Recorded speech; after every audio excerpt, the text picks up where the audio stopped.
പിതാവിൻ്റെയും പുത്രൻ്റെയും പരിശുദ്ധാത്മാവിൻ്റെയും നാമത്തിൽ ആമേൻ.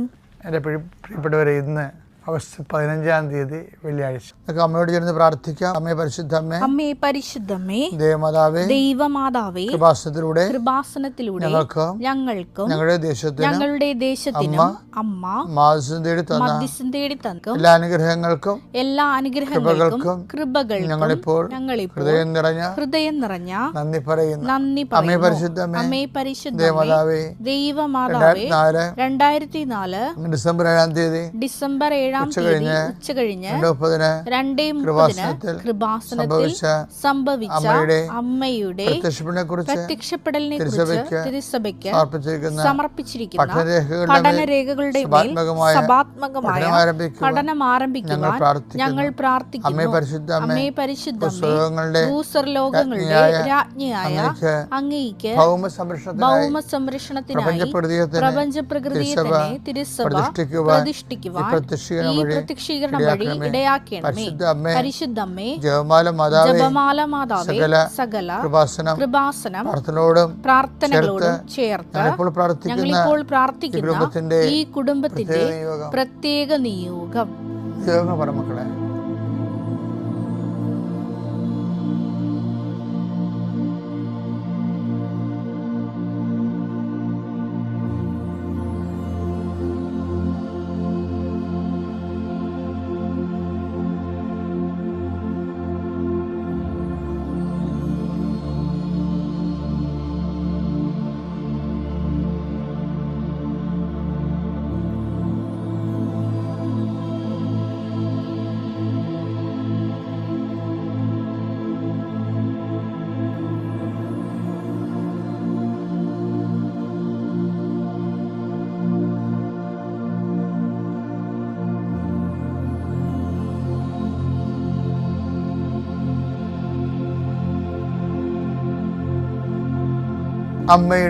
അമ്മയുടെ പ്രത്യക്ഷീകരണത്തിന്റെ ഈ അനുഗ്രഹവേളയിൽ ഞങ്ങൾക്ക് സാധിച്ചു തരുവാൻ കനിയണമേ. വിശ്വാസ പ്രമാണം. സർവശക്തനായ പിതാവും ആകാശത്തിന്റെയും ഭൂമിയുടെയും സൃഷ്ടാവുമായ ദൈവത്തിൽ ഞാൻ വിശ്വസിക്കുന്നു. അവിടുത്തെ ഏകപുത്രനും ഞങ്ങളുടെ കർത്താവുമായ ഈശോമിശിഹായിലും ഞാൻ വിശ്വസിക്കുന്നു. ഈ പുത്രൻ പരിശുദ്ധാത്മാവിനാൽ ഗർഭസ്ഥനായി കന്യകാമറിയത്തിൽ നിന്ന് പിറന്ന് പൊന്തിയോസ് പീലാത്തോസിന്റെ കാലത്ത് പീഡകൾ സഹിച്ച് കുരിശിൽ തറയ്ക്കപ്പെട്ട് മരിച്ച് അടക്കപ്പെട്ട് പാതാളങ്ങളിൽ ഇറങ്ങി മരിച്ചവരുടെ ഇടയിൽ നിന്ന് 3-ാം നാൾ ഉയർത്ത് സ്വർഗത്തിലേക്ക് എഴുന്നള്ളി സർവശക്തിയുള്ള പിതാവായ ദൈവത്തിന്റെ വലതുഭാഗത്തിരിക്കുന്നു. അവിടെ നിന്ന് ജീവിക്കുന്നവരെയും മരിച്ചവരെയും വിധിക്കുവാൻ വരുമെന്നും ഞാൻ വിശ്വസിക്കുന്നു. പരിശുദ്ധാത്മാവിലും ഞാൻ വിശ്വസിക്കുന്നു. വിശുദ്ധ കത്തോലിക്കാ സഭയിലും പുണ്യവാന്മാരുടെ ഐക്യത്തിലും പാപങ്ങളുടെ മോചനത്തിലും ശരീരത്തിന്റെ ഉയർപ്പിലും നിത്യമായ ജീവിതത്തിലും ഞാൻ വിശ്വസിക്കുന്നു. ആമേൻ. സ്വർഗ്ഗസ്ഥനായ ഞങ്ങളുടെ പിതാവേ, അങ്ങയുടെ നാമം പൂജിതമാകണമേ. അങ്ങയുടെ രാജ്യം വരണമേ. അങ്ങയുടെ തിരുമനസ് സ്വർഗത്തിലെ പോലെ ഭൂമിയിലും ആകണമേ. അന്നു വേണ്ടുന്ന ആഹാരം ഇന്ന് ഞങ്ങൾക്ക് തരണമേ. ഞങ്ങളോട് തെറ്റ് ചെയ്യുന്നവരോട് ഞങ്ങൾ ക്ഷമിക്കുന്നത് പോലെ ഞങ്ങളുടെ തെറ്റുകൾ ഞങ്ങളോടും ക്ഷമിക്കണമേ. ഞങ്ങളെ പ്രലോഭനത്തിൽ ഉൾപ്പെടുത്തരുതേ, തിന്മയിൽ ഞങ്ങൾ രക്ഷിക്കണമേ. ആമേൻ. നന്മ നിറഞ്ഞ മറിയമേ, സ്വസ്തി. കർത്താവ് അങ്ങയുടെ കൂടെ സ്ത്രീകളിൽ അങ്ങ് അനുഗ്രഹിക്കപ്പെട്ടവളാകുന്നു. അങ്ങയുടെ ഉദരത്തിൻ ഫലമായി ഈശോ അനുഗ്രഹിക്കപ്പെട്ടവനാകുന്നു. പരിശുദ്ധ മറിയമേ, തമ്പുരാന്റെ അമ്മേ, പാപികളായ ഞങ്ങൾക്ക് വേണ്ടി ഇപ്പോഴും ഞങ്ങളുടെ മരണസമയത്തും തമ്പുരാനോട് അപേക്ഷിക്കണമേ. ആമേൻ. എൻ്റെ കർത്താവേ, നിന്റെ ഉന്നതമായ നാമം സ്വസ്ഥം ചെയ്യുന്ന കർത്താവേ, കുഞ്ഞുങ്ങളെ ഓർത്ത് പ്രാർത്ഥിക്കുന്നു, കുഞ്ഞുങ്ങളുടെ രോഗങ്ങളെ ഓർത്ത് പ്രാർത്ഥിക്കുന്നു, ഞങ്ങളുടെ ബന്ധുക്കൾ സ്വന്തപ്പെട്ടവർ ആശുപത്രി രോഗികളെ കിടക്കുന്ന സ്വന്തം പ്രാർത്ഥിക്കുന്നു. ഈശോ മാറാത്ത രോഗങ്ങളെ ഓർത്ത് കണ്ണീരോടെ പ്രാർത്ഥിക്കുന്നു. എത്രത്തെ മരുന്ന് കഴിച്ചിട്ടും പിന്നെയും മാറി കർത്താവ് പിന്നെയും രോഗങ്ങൾ, അതേ രോഗങ്ങൾ തന്നെ കർത്താവ് കുറച്ചു നേരം ശമിക്കും, പിന്നെ കുറച്ച് കഴിഞ്ഞാൽ പിന്നെയും തിരിച്ചു വരും. എന്തിനാണെന്ന് അറിയാൻ പാടില്ലാതെ മനസ്സ് കലങ്ങി ഇടിഞ്ഞു പോയവർ കർത്താവിൻ്റെ രക്തത്താൽ യേശുക്രിസ്തു നാമത്തിൽ ഈ നിമിഷം സൗഖ്യം പ്രാപിക്കട്ടെ എന്ന് പ്രാർത്ഥിക്കുന്നു. ഈശോ കടകമ്പോളങ്ങൾ നടത്തുന്നവർ, ചെറിയ വ്യാപാര വ്യവസായങ്ങൾ നടത്തുന്നവർ, അതുകൊണ്ട് കുഞ്ഞുങ്ങളെ പഠിപ്പിക്കുന്നവരും കുടുംബം പോറ്റുന്നവരും അവർക്കുണ്ടാകുന്ന തടസ്സങ്ങൾ യേശുവിൻ്റെ നാമത്തിൽ ഞാൻ ബന്ധിക്കുന്നു. വിൽക്കാനുള്ള വസ്തുക്കൾ, വാങ്ങാനുള്ള വസ്തുക്കൾ, അതുപോലെ തന്നെ വെക്കാനുള്ള പുര വെക്കാനുള്ള സ്ഥലങ്ങൾ എല്ലാം കർത്താവിൻ്റെ പരിശുദ്ധമായ രക്തം തളിച്ചുകൊണ്ട് അത് നാളുകളായി നിലനിൽക്കുന്ന ദോഷങ്ങളെ യേശുവിൻ്റെ നാമത്തിൽ ബന്ധിക്കുന്നു. നിൻ്റെ യാത്രകളെല്ലാം ലക്ഷ്യങ്ങളെല്ലാം കർത്താവ് അനുഗ്രഹിക്കട്ടെ. നിത്യം പിതാവ് പുത്രനും പരിശുദ്ധാത്മാവിലും നയിക്കുക. ആമേൻ. എൻ്റെ പ്രിയപ്പെട്ടവർ, ഇന്ന് ഓഗസ്റ്റ് 15-ാം തീയതിയാണ്. മാതാവിൻ്റെ സ്വർഗാരോഹണ തിരുനാളാണ്. അതുപോലെ തന്നെ നമ്മുടെ ജനിച്ച മണ്ണിൻ്റെ, നമ്മുടെ ദേശത്തിൻ്റെ സ്വാതന്ത്ര്യദിന മഹോത്സവം നമ്മൾ ആചരിക്കുന്ന ഒരു വലിയ മഹത്വപൂർണമായ സുപ്രഭാതമാണ്. അപ്പോൾ എല്ലാവർക്കും സ്വാതന്ത്ര്യദിനത്തിൻ്റെയും അതുപോലെ തന്നെ സ്വർഗാരോപണ തിരുനാളിൻ്റെയും എല്ലാ മംഗളാശംസകളും. പരിശുദ്ധ അമ്മയെ, നമ്മുടെ രാജ്യം പരിശുദ്ധ അമ്മയ്ക്ക് സമർപ്പിക്കണം. അത് നിങ്ങളെല്ലാവരും സ്വന്തമായിട്ട് ചെയ്യേണ്ട കാര്യമാണത്. കർത്താവെ, ഞങ്ങളുടെ രാജ്യത്തെ അങ്ങേക്ക് സമർപ്പിക്കുന്നു. ഞാൻ കഴിഞ്ഞ ദിവസങ്ങളിൽ ബ്രിട്ടീഷ് മ്യൂസിയത്തിൽ സന്ദർശിക്കുന്നതിന് വേണ്ടി പോയി, ഇംഗ്ലണ്ടിലെ ധ്യാനം കഴിഞ്ഞപ്പോൾ. അപ്പോൾ ഭൂമുഖത്ത് ഏറ്റവും പുരാതനമായ സംസ്കാരത്തിൻ്റെ ഒരു പവലിയനിൽ ഞാൻ കയറി. അത് ഈജിപ്ഷ്യൻ സംസ്കാരമാണ്. 6000 കൊല്ലത്തോളം ഡയറക്റ്റ് ഹിസ്റ്റോറിക്കൽ കണ്ടൻ്റുള്ള സംസ്കാരം. അത് കഴിഞ്ഞാൽ പിന്നെ ലോകത്ത് ഏറ്റവും കൂടുതൽ സംസ്കാര സമ്പന്നതയുള്ളതും ചരിത്രമുള്ളതും ഇന്ത്യയാണ്. ലോകത്ത് 5000 കൊല്ലം. അപ്പോൾ ഓരോ രാജ്യങ്ങളിലൊക്കെ സന്ദർശിക്കുമ്പോൾ അവിടെയൊക്കെ വരുന്ന ഏറ്റവും വലിയ വരവ് 2000 കൊല്ലം അല്ലെങ്കിൽ 3000 കൊല്ലം. അമേരിക്കയിലൊക്കെ 400 കൊല്ലത്തെ പഴക്കമേ ഉള്ള അമേരിക്കയ്ക്ക്. അപ്പോൾ ഇത്രയും മഹത്വപൂർണ്ണമായ സംസ്കാര പൈതൃകമുള്ള രാജ്യമാണ്. അപ്പോൾ ആ പൈതൃകമുള്ള രാജ്യത്ത് 3000-ഓളം ഭാഷകളും 2800 രാഷ്ട്രീയ പാർട്ടികളും എന്തൊരു വിരോധാഭാസമാണ്. എന്നിട്ട് ഇവരെല്ലാവരും കോർത്തായിക്കൊണ്ട് ജനാധിപത്യം മുന്നേറുന്നത് കാണുമ്പോൾ അതിൻ്റെ ജനാധിപത്യത്തിന് എന്തെങ്കിലും കുറവില്ലെന്നല്ല, കുറവുകൾ നമുക്ക് പരിഹരിക്കാവുന്ന കുറവുകളാണ് ഉള്ളത്. അത് നമ്മൾ പരിഹരിച്ചുകൊണ്ടിരിക്കുകയാണ്. ഓരോരോ കാലത്തുള്ള ലെജിസ്ലേറ്റീവ് അസംബ്ലികളിലും ലോകസഭയിലും നിയമങ്ങളുണ്ടാക്കി ജനാധിപത്യത്തിന് ഉണ്ടാകാവുന്ന വിലങ്ങ് തടികളെ നമ്മൾ പരിഹരിച്ചുകൊണ്ടിരിക്കുകയാണ്. എങ്കിൽ നിങ്ങൾ രാജ്യത്തെ ഓർത്ത് നമുക്ക് സന്തോഷം, അഭിമാനം തോന്നും. പക്ഷേ ഇവിടുത്തെ ഒരു പ്രശ്നം ഇപ്പോൾ വന്നിരിക്കണമെന്ന് വെച്ച് കഴിഞ്ഞാൽ, രാജ്യം നമ്മളൊക്കെ ഇപ്പോൾ ക്രിസ്ത്യൻസും മുസ്ലിംസും ഒക്കെ രാജ്യസ്നേഹികളാണ്. സ്വാതന്ത്ര്യ സമരത്തിൻ്റെ അകത്ത് ക്രിസ്ത്യാനികൾ ഭരിച്ചതുകൊണ്ടാണ്, അന്ന് ബ്രിട്ടീഷുകാർ ഭരിച്ചതുകൊണ്ടാണ് നമുക്ക് ഡയറക്റ്റായിട്ട് ഒത്തിരി ഇൻവോൾവ്മെൻറ്റ് ക്രിസ്ത്യൻസിന് സ്വാതന്ത്ര്യ സമരത്തിൽ കുറച്ച് പേർക്കാണ് കിട്ടിയത്. മുസ്ലിംസിന് ഒത്തിരി പേർക്ക് കിട്ടി. കാര്യം അവർ ബ്രിട്ടീഷ് ഭരണത്തിന് എല്ലാവരും തന്നെ ഖിലാഫത്ത് പ്രസ്ഥാനം നിലനിൽക്കുന്ന സമയത്ത് എതിരായിരുന്നു. അപ്പോൾ അവർ കുറച്ച് പേർക്ക് സ്വാതന്ത്ര്യ സമരത്തിന് പങ്കാളിത്തം കിട്ടി. പക്ഷേ എന്ത് ഒക്കെ പറഞ്ഞാലും ശരി, we are not against that. പക്ഷേ ഇപ്പോൾ നമ്മളൊന്ന് ചിന്തിക്കുമ്പോൾ മനസ്സിലാകണത്, ഇപ്പോൾ ഒരു ഹിന്ദുത്വവാദം മുമ്പത്തേക്കാൾ പ്രബലപ്പെട്ട്. ഇപ്പം നമ്മൾ രാജ്യത്തിനെ സ്നേഹിക്കണമെന്ന് പറഞ്ഞാലും ഇവിടുത്തെ കുറേ ഭാഗം, എല്ലാവരും അല്ല, ഒരു ന്യൂനപക്ഷ ഹിന്ദുത്വം വർഗീയതയുള്ളവർ അംഗീകരിക്കത്തില്ല. നിങ്ങൾ ക്രിസ്ത്യൻസ് അല്ല, നിങ്ങൾ ക്രിസ്ത്യൻസാണ്, നിങ്ങൾ രാജ്യത്തിൻ്റെ ആൾക്കാരല്ലെന്ന് പറയും. അതുപോലെ നിങ്ങൾ മുസ്ലിംസാണ്, നിങ്ങൾ രാജ്യത്തിൻ്റെ ആൾക്കാരല്ലെന്ന് പറയും. അപ്പം നിങ്ങളൊന്നും ഞങ്ങളുടെ രാജ്യം നന്നാക്കണ്ട പറയും. പക്ഷേ നമ്മൾ അങ്ങനെ നോക്കിയിട്ട് ഹിന്ദുവാണോ മുസ്ലിമാണോ നോക്കിയിട്ടല്ല മിഷണറിമാർ ഈ രാജ്യത്ത് നന്നാക്കിയത്.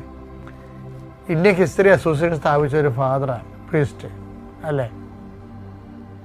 ഇതുപോലെ ഓരോ കാര്യങ്ങളും ഇന്ത്യയിൽ 10 കൊള്ളാവുന്ന കോളേജ് എല്ലാം നടത്തുന്നത് ക്രിസ്ത്യൻ മിഷണറിമാരാണ് ഇന്ത്യയിൽ. ഈ വിദ്യാഭ്യാസ മേഖലയിലും ഉന്നത വിദ്യാഭ്യാസ മേഖലയിലും നമ്മൾ കാഴ്ചവെച്ച ഒരു ചരിത്രവും സംസ്കാരവും ഒക്കെ ഉണ്ടല്ലോ. കർത്താവ് പറഞ്ഞിട്ടുണ്ട് 8:32 സത്യം നിങ്ങൾ അറിയുകയും സത്യം നിങ്ങളെ സ്വതന്ത്രമാക്കുകയും ചെയ്യും. ഇപ്പോൾ രാഷ്ട്രീയ സ്വാതന്ത്ര്യത്തിൻ്റെ അപ്പുറത്ത് യേശുക്രിസ്തുവിനെ അറിയുന്നതാണ് സ്വാതന്ത്ര്യം എന്ന് പറയുന്നത്. അപ്പോൾ യേശുക്രിസ്തുവിനെ അറിയണമെങ്കിൽ ഒരു മതത്തിൻ്റെ ഭാഗമാകണമെന്നല്ല ഞങ്ങൾ പറയുന്നില്ല. യേശുക്രിസ്തുവിനെ എല്ലാവരും അറിയാൻ, അത് യേശുക്രിസ്തു ജനത്തിൻ്റെ പൊതുസ്വത്താണ്. ആ പൊതുസ്വത്തിനെക്കുറിച്ചും അതിൻ്റെ ആനുകൂല്യങ്ങളെക്കുറിച്ചും അറിയാണ്ടിരിക്കരുത് ആരും. അതിനാണ് യേശു സഭ സ്ഥാപിച്ചത്. യോഹന്നാൻ 8:32 നിങ്ങൾ സത്യം അറിയുകയും സത്യം നിങ്ങളെ സ്വതന്ത്രരാക്കുകയും ചെയ്യും. ഇന്ത്യക്ക് സ്വാതന്ത്ര്യത്തെക്കുറിച്ച് പറയുമ്പോൾ വിദ്യാഭ്യാസമല്ല സ്വാതന്ത്ര്യം ഉണ്ടാക്കുന്നത്. വിദ്യാഭ്യാസം ഇല്ലെങ്കിലും ഇന്ന് സ്വാതന്ത്ര്യം കിട്ടാത്ത ആൾക്കാരില്ലേ? ഇപ്പോൾ ഓരോരോ എന്താണ് നോർത്ത് ഈസ്റ്റിൽ എന്ന് കഴിഞ്ഞാൽ പിന്നെ വനങ്ങളിൽ താമസിക്കുന്നവർ, അതുപോലെ തന്നെ മലകളിൽ താമസിക്കുന്ന ഗിരിവർഗ്ഗക്കാർ, അപ്പം അങ്ങനെയുള്ള ആൾക്കാരൊക്കെ ശരിക്കും പറഞ്ഞാൽ സ്വാതന്ത്ര്യം കിട്ടിയ അവർക്ക് അറിയത്തില്ല എന്താ കാര്യം, അവർക്ക് വിദ്യാഭ്യാസം ഇല്ല. അങ്ങനെയുള്ളവർക്ക് വിദ്യാഭ്യാസം കൊടുത്താലുള്ള അവസ്ഥ എന്താണ്? നാഗാലാൻഡൊക്കെ പോയി വിദ്യാഭ്യാസം കൊടുത്തിട്ട് എത്ര അച്ഛന്മാരാണ് മരിച്ചതെന്നറിയാവോ? എത്ര മിഷണറീസാണ് മരിച്ചതെന്നറിയാവോ? കാര്യം അവർ ഏറ്റവും വലിയ അധികാരി എന്ന് പറയണത് ഏറ്റവും കൂടുതൽ ആൾക്കാരെ കൊന്നിട്ട് അവിടെ തലയോട്ടി മാലയായിട്ട് കെട്ടിക്കൊണ്ട് നടക്കുന്ന ആൾക്കാരാണ്. അതായിരുന്നു ഇന്ത്യ. ആ ഒരു സ്ഥലത്തു നിന്ന് നാഗാലാൻഡിനെ ഉൾപ്പെടെയുള്ളവരെ ആധുനിക വിദ്യാഭ്യാസത്തിലേക്ക് കൊണ്ടുവന്നതും സ്വാതന്ത്ര്യത്തിലേക്ക് കൊണ്ടുവന്നതും എന്താ? ഈ സുവിശേഷമാണ്. സുവിശേഷം സ്വീകരിച്ച എല്ലാ രാജ്യങ്ങളും എന്തൊരു അഭിവൃദ്ധിയാണ്. ലോകത്തിന് അഭിവൃദ്ധി എന്താണ്, വികസനം എന്താണെന്നെല്ലാം കാണിച്ചു കൊടുത്തത് ആരാണ്? വികസനത്തിൻ്റെ പുതിയ കണ്ടുപിടുത്തങ്ങളിലേക്കെല്ലാം വന്നതെല്ലാം ഈ ബൈബിൾ സ്വീകരിച്ച രാജ്യങ്ങളാണ്. ഭൂമിയിൽ നിന്ന് എണ്ണ കുഴിച്ചെടുത്തിട്ട് സമ്പന്നത ഉള്ള ഒരു കുറേ രാജ്യങ്ങളുണ്ട്. പക്ഷേ അതേസമയം തന്നെ ലോകത്ത് പുതിയ പുതിയ കണ്ടുപിടുത്തങ്ങൾ നടത്തിയിട്ടും ലോകത്തിന് വികസനത്തിൻ്റെ പുതിയ കോൺസെപ്റ്റുകൾ കൊണ്ടുവരണതെല്ലാം പഴയ നിയമം എടുത്ത യഹൂദന്മാരും പുതിയ നിയമം എടുത്ത മറ്റു രാജ്യങ്ങളിൽ നിന്നാണ് ഈ വികസനത്തിൻ്റെ രൂപങ്ങളെല്ലാം രൂപപ്പെട്ട് വരുന്നത്. അപ്പോൾ ഈ വെളിച്ചം എല്ലാവർക്കും കിട്ടാനുള്ള ബാധ്യതയുണ്ട്. വെളിച്ചം നമ്മൾ അടച്ചുപൂട്ടിയും പെട്ടിട ഈശോ പറഞ്ഞു ലോകം മുഴുവനും നിങ്ങൾ പോകണം. എൻ്റെ അർത്ഥം ലോകം നിങ്ങൾ മുഴുവനും പോകണമെന്ന് പറയുമ്പോൾ എന്താണ്? അവർ എന്നെ പീഡിപ്പിച്ചെങ്കിൽ നിങ്ങളെയും പീഡിപ്പിക്കും എന്നല്ലേ ഈശോ പറഞ്ഞത്. എന്നെ പീഡിപ്പിച്ചെങ്കിൽ നിങ്ങൾ പോകണം, പോയി തല്ലുപിടിക്കണമെന്നല്ല പറഞ്ഞത്. എനിക്ക് കിട്ടിയതിൻ്റെ പകരം നിങ്ങൾക്ക് കിട്ടും ഉറപ്പായിട്ടും. എനിക്കിപ്പോൾ കന്യാസ്ത്രീമാരുടെ അല്ലെങ്കിൽ അച്ഛന്മാരെ ഇപ്പം നാളെ എനിക്കും വെച്ചിരിക്കുന്നത് എന്താണെന്നൊക്കെ എനിക്കൊരു ധാരണയുണ്ട്. കാര്യം ആരും അറിയാതെ നിങ്ങൾ ആരും വിചാരിക്കരുത്. സുവിശേഷത്തിൻ്റെ ചൈതന്യം അത് കിട്ടിക്കഴിഞ്ഞാൽ അത് കൊടുത്തിരിക്കും. ആരെയും ബലം പ്രയോഗിച്ച് മതം മാറ്റാൻ ആർക്കും നോക്കി അതിനടുത്ത് നോൺസെൻസ്. ബലം പ്രയോഗിച്ച് ആരെങ്കിലും മതം മാറ്റാൻ പറ്റുമോ? അത് നോൺസെൻസ് അല്ലേ? ആരെങ്കിലും പറ്റുമോ? അപ്പോൾ അത് ഇല്ലാത്ത കാര്യം പറയണത്. ഒരു മനുഷ്യന് ഒരു ആശയം അടിച്ചേൽപ്പിച്ച് സ്വീകരിക്കാൻ പറ്റത്തില്ല. ചെറുക്ക് അനുഭവങ്ങൾ വരുമ്പോൾ അവ ചിലപ്പോൾ വിശ്വാസത്തിലേക്ക് വരുമായിരിക്കും. അപ്പോൾ അനുഭവം വരാൻ വേണ്ടി ഇഞ്ചക്ഷൻ കൊടുക്കുക ഒന്നുമില്ല. നമ്മളവിടെ പറഞ്ഞിരിക്കണം അതല്ല, കർത്താവ് ദൈവസ്നേഹമാണെന്ന് പറയണം. അത് നമ്മളെവിടെയും പറയും. പെടൽ കണ്ടിച്ചാലും പറയും, ഏത് നരകത്തിൽ ചെന്നാലും പറയും ദൈവസ്നേഹമാണ്, നിങ്ങളുടെ സ്നേഹത്തോടെ ജീവിക്കണം. അതല്ലേ സുവിശേഷം? അതല്ലേ സുവിശേഷം? ദൈവസ്നേഹമാണ്, നിങ്ങൾ സ്നേഹത്തോടെ ജീവിക്കണം. പിന്നെ പരസ്പരം പങ്കുവെക്കണം. പിന്നെ എന്ത് ചെയ്യണം? അറിവ് സമ്പാദിപ്പിക്കണം. കാര്യം സ്വന്തമായിട്ട് ഒരു മനുഷ്യന് സ്വാതന്ത്ര്യം കിട്ടണമെങ്കിൽ വ്യക്തിപരമായ സ്വാതന്ത്ര്യമാണ്. വ്യക്തിപരമായ സ്വാതന്ത്ര്യം കിട്ടണമെങ്കിൽ വിദ്യാഭ്യാസം വേണം. അപ്പോൾ നമ്മൾ കൊടുത്തത് എന്താണ്? രാഷ്ട്രത്തിൻ്റെ പൊതു സ്വാതന്ത്ര്യത്തേക്കാൾ പ്രധാനമാണ്. സ്വാതന്ത്ര്യം രാഷ്ട്രത്തിൽ കിട്ടിയാലും അറിയാൻ വിദ്യാഭ്യാസം ഇല്ലാത്തവന് സ്വാതന്ത്ര്യം കിട്ടിയിട്ട് അറിയത്തില്ല. അപ്പോൾ അടിസ്ഥാന സ്വാതന്ത്ര്യം എന്ന് പറഞ്ഞാൽ എന്താണ്? രാഷ്ട്ര സ്വാതന്ത്ര്യമല്ല, വ്യക്തി സ്വാതന്ത്ര്യമാണ്. ഭരണഘടന നമുക്ക് നൽകുന്ന അവകാശങ്ങളെ പോലും ഉപയോഗിക്കണം എങ്ങനെ? വിദ്യാഭ്യാസം ഉള്ളതുകൊണ്ടല്ലേ. അതാണ് സഭ ചെയ്തിരിക്കുന്നത്. അപ്പോൾ അതിനുവേണ്ടി സഭ ഒത്തിരിയേറെ മുറിവുകൾ മേടിച്ചിട്ടുണ്ട്. സഭയ്ക്കത് പുത്തിരിയല്ല. ഇത് നിങ്ങൾ ഓർക്കണം, ഇത് സെബസ്ത്യാനോസിൻ്റെ അപ്പോസ്തലന്മാരുടെ സഭയാണ്. അങ്ങോട്ട് കയറി ആൾക്കാരുടെ അടുത്തേക്ക് കയറി ആൾക്കാരുടെ കൈമേടിച്ച് ചത്തവരാരും ഇവിടെയില്ല.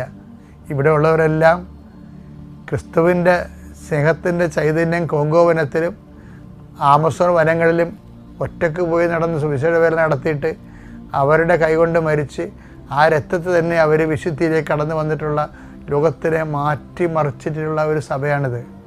അപ്പം സ്വാതന്ത്ര്യം എന്ന് പറയുന്നത് സ്വർഗാരോഹണത്തിലാണ് എത്തി അവസാനിക്കുന്നത്. എന്താണ്? മനുഷ്യൻ ഏറ്റവും വലിയ നമ്മളെ മരണത്തിൻ്റെ അടിമത്തത്തിൽ നിന്ന് ജീവനിലേക്ക് മനുഷ്യരാശിയെ കൊണ്ടുവന്നവരാണ്. മരിച്ചുയർത്തെഴുന്നേറ്റവനാണ്. അവൻ്റെ ഉയർപ്പിൻ്റെ സുവിശേഷം എന്ന് പറയുന്നത് ജനതയുടെ അവകാശമാണ്. അപ്പോൾ എല്ലാവർക്കും നല്ലത് വരട്ടെ. പ്രധാനമന്ത്രിക്ക് വേണ്ടി പ്രാർത്ഥിക്കുന്നു. എല്ലാ സ്റ്റേറ്റ്സിനും വേണ്ടി പ്രാർത്ഥിക്കുന്നു. പ്രത്യേകിച്ച് കേരള സംസ്ഥാനം അതിൻ്റെ കടക്കിണികളിൽ നിന്ന് രക്ഷപ്പെടാനും എങ്കിലും കേരള സംസ്ഥാനത്തെക്കുറിച്ച് നമുക്ക് അഭിമാനിക്കാം. എന്താ കാര്യം, ഞാൻ എപ്പോൾ നോക്കുമ്പോഴും ഈ മറ്റു രാജ്യങ്ങളിലൊക്കെ സഞ്ചരിച്ചിട്ട് കേരളത്തിലും ഇന്ത്യയിലും വരുമ്പോൾ എന്തൊരു മാറ്റമാണ് എല്ലാ കാര്യങ്ങൾക്കും. ഇന്ത്യ കുതിക്കുന്നുള്ള കാര്യം സത്യമാണ്. ശരിക്കും പറഞ്ഞാൽ നമ്മളെ ഈ വികസന രാജ്യം അല്ലെങ്കിൽ തേർഡ് വേൾഡ് എന്നൊക്കെ വിളിക്കുന്നത് അവരുടെ സൂപ്പർമസി അവർ പ്രഖ്യാപിക്കുന്നതാണ്. നമ്മൾ തേർഡ് വേൾഡൊന്നുമല്ല. തേർഡ് വേൾഡ് സാമ്പത്തിക മേഖലയിലും GDP-യിലുമാണ് തേർഡ് വേൾഡ്. GDP തന്നെ ഇപ്പോൾ ഉയർന്നുകൊണ്ടേയിരിക്കുകയാണ്, ഇനി ഉയരും. അപ്പോൾ അത് ഒക്കെ നമുക്ക് രാജ്യത്ത് അഭിമാനമുണ്ട്.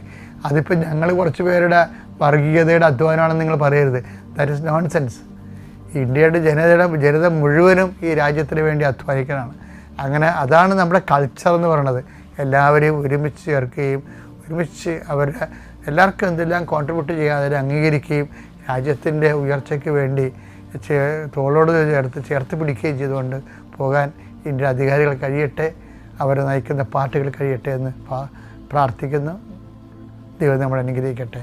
എല്ലാവർക്കും ഒരിക്കൽ കൂടി സ്വാതന്ത്ര്യ ദിനവും അതുപോലെ തന്നെ സ്വാതന്ത്ര്യ ദിനത്തിൻ്റെയും സ്വകാര്യ ഗുണത്തിൻ്റെയും അനുഗ്രഹാശംസകൾ.